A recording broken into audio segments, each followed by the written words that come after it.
পুরো মধ্যপ্রাচ্য জুড়ে বাজছে তৃতীয় বিশ্বযুদ্ধের দামামা। আর এরই মধ্যেই আমাদের হাতে এসে পৌঁছেছে গুরুত্বপূর্ণ আন্তর্জাতিক সংবাদ। শুরুতেই জানিয়ে দিব এই সংবাদগুলোর শিরোনাম, এরপরেই থাকবে বিস্তারিত।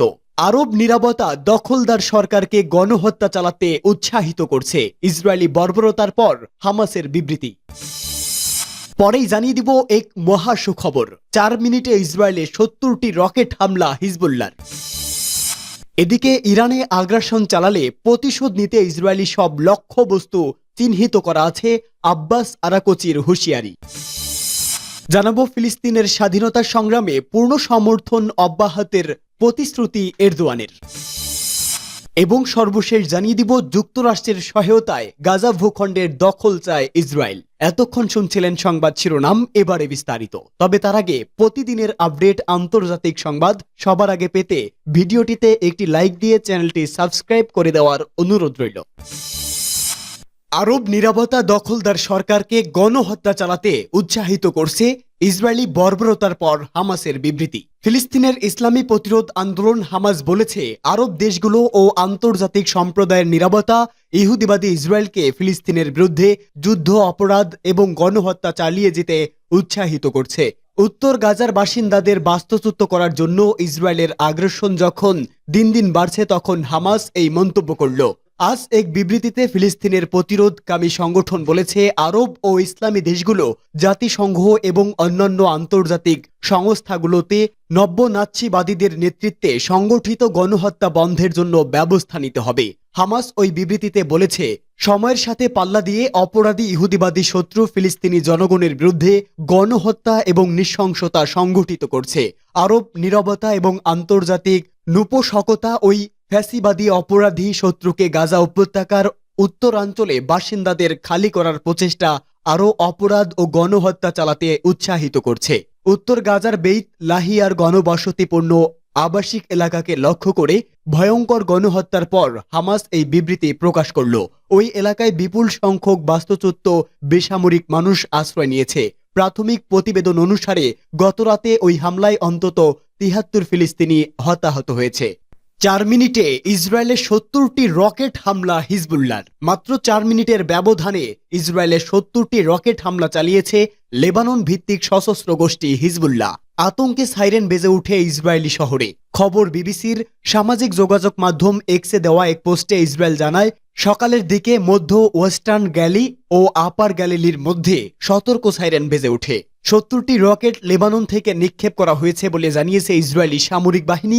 গত বছরের 7 অক্টোবর অবরুদ্ধ গাজা উপত্যকা থেকে ইসরায়েল অভিমুখে হাজার হাজার রকেট ছুড়ে মুক্তিকামী ফিলিস্তিনিদের সশস্ত্র সংগঠন হামাস। এতে ইসরায়েলে নিহত হয়েছেন 1400 জন। এরপর বছরের পর বছর অবরুদ্ধ গাজা উপত্যকায় চালানো নিপীড়ন আরও জোরালো করে ইসরায়েলি বাহিনী। সেদিনের পর থেকে চালানো সামরিক অভিযানে প্রাণ হারিয়েছে 43,000-এরও বেশি ফিলিস্তিনি, আহত হয়েছে 1 লাখেরও বেশি মানুষ। হতাহতের বেশিরভাগই বেসামরিক। গাজা ইসরায়েলি অভিযান শুরুর পর থেকে একাধিকবার লেবানন সীমান্তে সহিংসতার ঘটনা ঘটেছে। দুই দেশেই সীমান্ত থেকে বেসামরিক নাগরিকদের সরিয়ে নিয়েছে। লেবাননের উত্তরাঞ্চলীয় সীমান্তের নিয়ন্ত্রণ হিজবুল্লাহর কাছে। ইসরায়েলের সঙ্গে সংঘাতে এখন পর্যন্ত শতাধিক যোদ্ধা নিহত হয়েছে। তবে এখন সীমান্তবর্তী এলাকা ছাপিয়ে এবার পরস্পরের সীমান্ত থেকে মূল ভূখণ্ডের বেশ ভেতরে হামলা চালানো শুরু করেছে দুই দেশ। এতে করে ক্রমেই বেড়ে চলেছে নিহতের সংখ্যা। ইরানে আগ্রাসন চালালে প্রতিশোধ নিতে ইসরায়েলি সব লক্ষ্যবস্তু চিহ্নিত করা আছে আব্বাস আরাকচির হুঁশিয়ারি। ইসলামী প্রজাতন্ত্র ইরানের পররাষ্ট্রমন্ত্রী আব্বাস আরাকচি হুঁশিয়ারি উচ্চারণ করে বলেছেন, ইহুদিবাদী ইসরায়েল যদি ইরানের উপরে কোনো রকমের হামলা চালায়, তাহলে ইরান ইসরায়েলের যেসব জায়গায় পাল্টা হামলা চালাবে তা সব চিহ্নিত করা আছে। তুরস্কের সরকারি টেলিভিশন চ্যানেলে দেওয়া এক সাক্ষাৎকারে আব্বাস আরাকচি এসব কথা বলেন। ইহুদিবাদী ইসরায়েল ইরানের উপর হামলা চালাবে বলে গত কয়েকদিন ধরে লাগাতার হুমকি দিয়ে আসছে।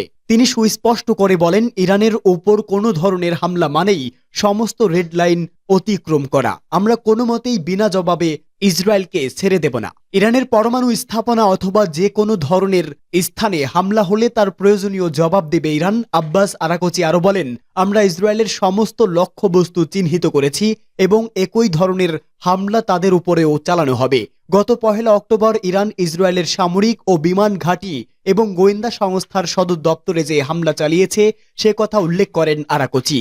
ওই হামলায় শতকরা 90 ক্ষেপণাস্ত্র ইসরায়েলি লক্ষ্যবস্তুতে আঘাত হানে। তবে ইরান ওই হামলা শুধুমাত্র সামরিক অবস্থানেই চালিয়েছে, কোনো অর্থনৈতিক বা বেসামরিক লক্ষ্যবস্তুতে আঘাত করেনি। ফিলিস্তিনের স্বাধীনতা সংগ্রামে পূর্ণ সমর্থন অব্যাহতের প্রতিশ্রুতি এরদোয়ানের। ফিলিস্তিনিদের স্বাধীনতা ও মর্যাদার লড়াইয়ে সংগ্রামের প্রতি পূর্ণ সমর্থন অব্যাহত রাখার প্রতিশ্রুতি দিয়েছে তুরস্কের প্রেসিডেন্ট রিসেপ তাইয়েপ এরদোয়ান।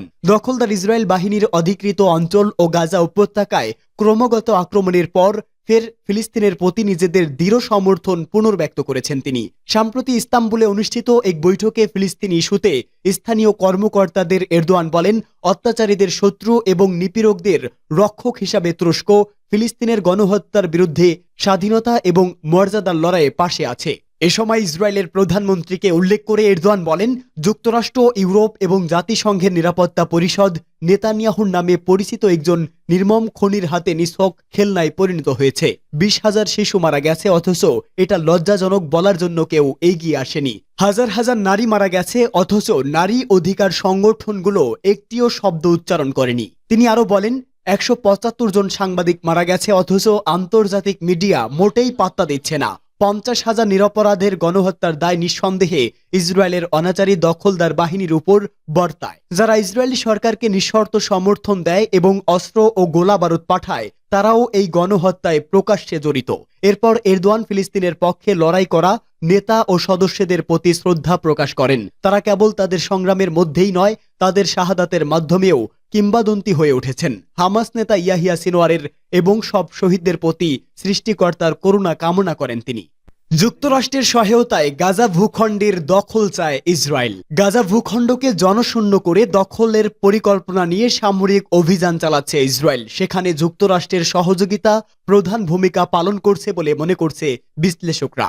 ইসরায়েলের সামরিক তৎপরতায় মার্কিন প্রশাসনের সরবরাহকৃত অস্ত্রের গুরুত্বপূর্ণ প্রভাব রয়েছে, যা এই সংঘাতকে আরও তীব্রতর করে তুলছে। মিডল ইস্ট ইনস্টিটিউটের রাজনৈতিক বিশ্লেষক হাসান নিয়েমনাহের এক আলোচনা আল জাজিরায় প্রকাশ হয়। হাসান নিয়েমনাহা বলেন, মার্কিন অস্ত্র সরবরাহ এবং সামরিক সহায়তা ইসরায়েলের চলমান কার্যক্রমকে আরও জোরদার করছে। শুধু অস্ত্র বিক্রির মাধ্যমে আর্থিক লেনদেন নয়, বরং এই সহযোগিতা ইসরায়েলের সামরিক কর্মকাণ্ডের প্রতি যুক্তরাষ্ট্রের নীতিগত সমর্থনের প্রতিফলনও বটে। তিনি বলেন, ইসরায়েলের সামরিক বাহিনী গত কয়েকদিন ধরে উত্তর গাজায় নতুন করে হামলার তীব্রতা বাড়িয়েছে। এমনকি এই হামলা থেকে বাঁচার জন্য গাজাবাসীরা পালাতে গেলে তাদের উপরও হামলা চালাতে দ্বিধা করছেন আইডিএফ। ইসরায়েল গায়ের জোরে ফিলিস্তিনিদের বিদায় করে তাদের ভূখণ্ড দখলের লক্ষ্যে আগাচ্ছে। মার্কিন প্রশাসনের সায় না থাকলে ইসরায়েল এতটা আগ্রাসী হতে পারত না উল্লেখ করে এই বিশ্লেষক বলেন, যা মূলত যুক্তরাষ্ট্রের সরবরাহকৃত অস্ত্রের মাধ্যমে সম্ভব হয়েছে। যুক্তরাষ্ট্রের নিরাপত্তা এবং অস্ত্র সরবরাহ কার্যত ইসরায়েলের এই অভিযানকে সমর্থন করছে। বিশেষজ্ঞদের মতে গাজা ভূখণ্ডকে দখলের এই পরিকল্পনা সুপরিকল্পিত এবং দীর্ঘমেয়াদী সংকটের ইঙ্গিত দিচ্ছে। মার্কিন সহযোগিতায় ইসরায়েলের সামরিক তৎপরতা গাজার সংকটকে আরও গভীরতর করছে, যা পুরো অঞ্চলে ভয়ঙ্কর পরিণতি ডেকে আনছে।